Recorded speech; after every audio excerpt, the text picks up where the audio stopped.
Greetings, members, one and all of the Salivation Nation. Rethinking the gold to silver ratio in 2021. Let's explore. I'm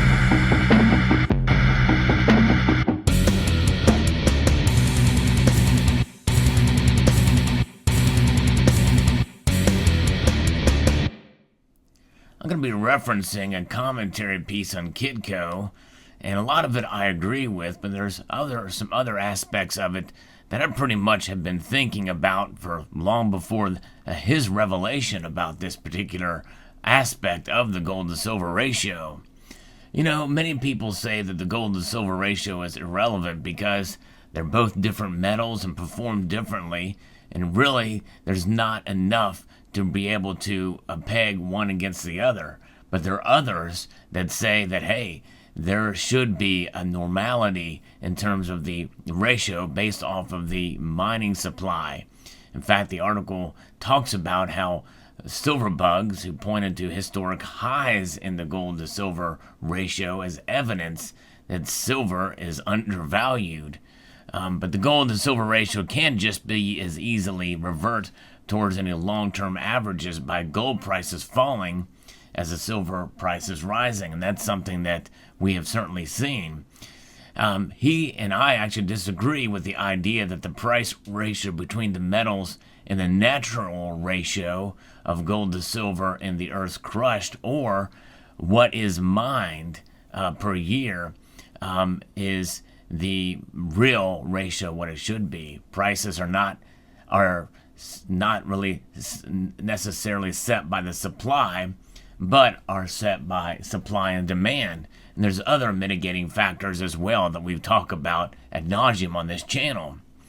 Silver has much greater industrial use than gold, as we all know. In fact, well over 50% of it is used for industrial purposes. Its demand is really different than gold's. The effective end use of silver used in film photography didn't affect gold at the turn of the millennium.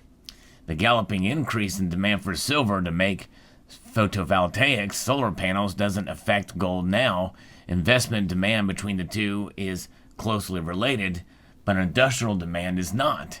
You've heard how, in fact, many people who are sort of down on gold, per se, say that, hey, gold is treasured. Every bit of gold that's out there is held. Therefore, its supply is known and it is extensive compared to silver that is consumed. But in reality, silver doesn't, just because it's consumed, does not mean that it disappears. On the supply side, we have to remember that most of the silver mined is produced as a byproduct of large industrial metal mines, primarily copper, lead, and zinc. This makes new mine supply of silver less responsive to price than mine supply of gold. And since silver gets consumed by industrial use, very little of which happens to gold, new mine supply is more important to silver than gold. So it makes sense for silver prices to fall much more than gold prices during times of perceived economic prosperity and safety. And I think that is probably one of the best explanations for why silver prices really tanked after 2011. Through the course of time, we saw them kind of languish there. But if you look at that time between 2011 and 2020, there's quite a bit of sporadic movement. In fact, in 2016, we saw silver go up fairly substantially, not compared to 2011, but it did rise nonetheless. During the course of the 90s and the mid-2000s, silver was really stagnant. And I remember those times quite well.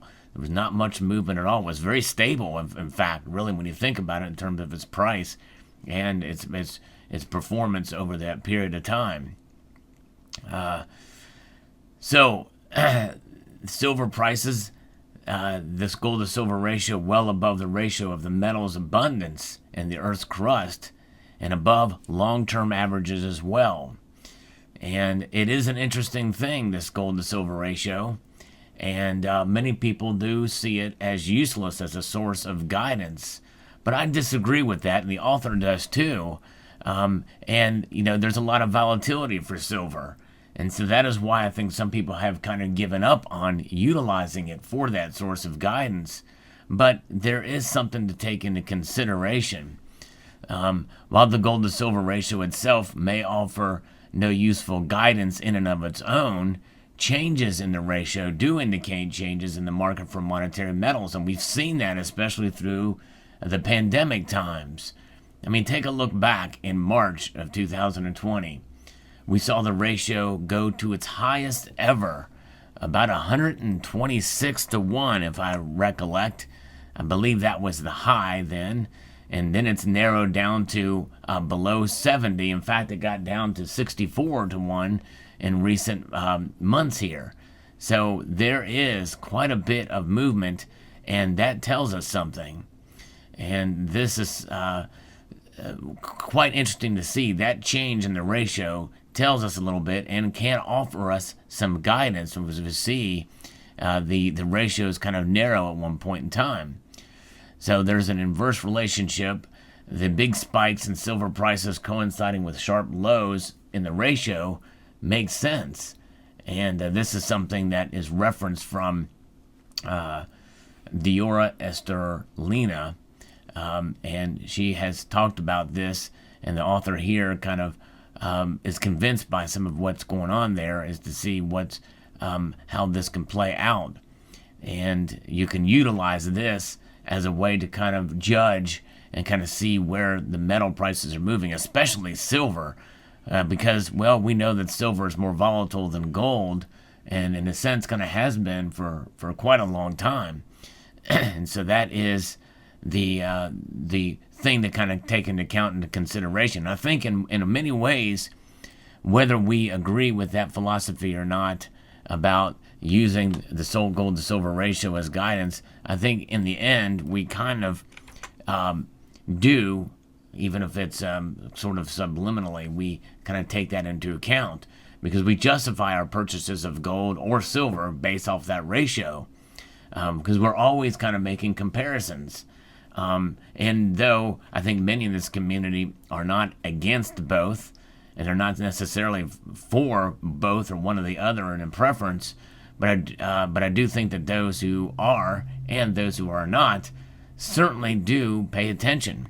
I mean, you think about it, if you have a substantial amount of silver and that ratio narrows between gold and silver, well, you are sitting pretty, so to speak. You're very happy to have your silver because it is worth more, and you can trade less of it for gold if that were to if the opportunity were to present itself ounce per ounce. And the inverse is true. If you have gold and the ratio widens dramatically like it did back in March, well, you might be very happy that you have your gold. But you have to take into account that gold to silver ratio on paper is based off of spot price. And as we know, in this moment in time, there has been a widened separation between spot price and the price that you can buy it for. And at times, especially early on in the great demand that we saw through the silver squeeze, we have seen premiums rise at the time of selling as well, so that bullion dealers will pay you more than spot. And so those are considerations that need to be taken into account when assessing such things as the gold to silver ratio in this present environment.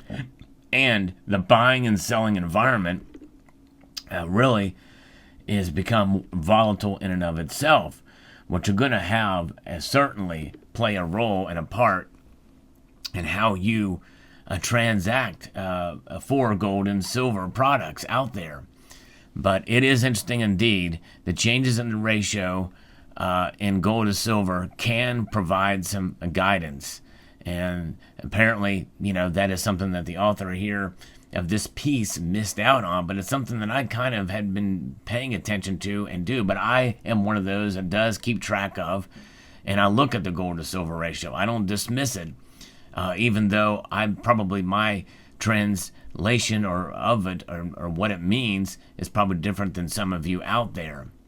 But I believe that we should look at it in the case of what the market, the natural market, is telling us in due course as to how we read it and how we can use it to our advantage.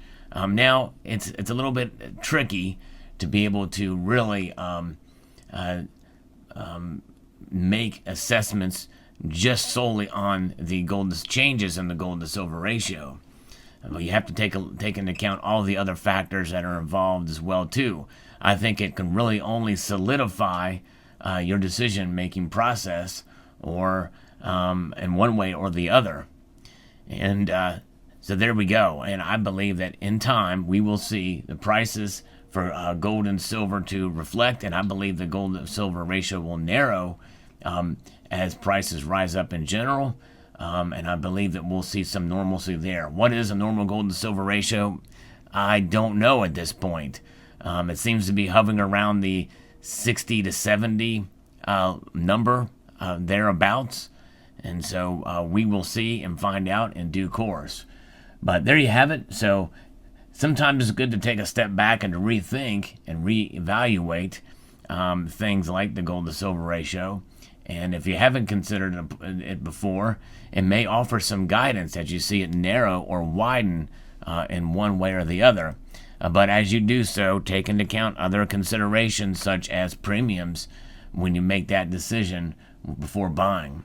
Hope you found this video insightful. Let me know in the comment section below what your thoughts are on the gold to silver ratio. Would like to extend a multitude of gratitude to you all for taking the time to watch, and encourage you to please rate, share, comment, and subscribe.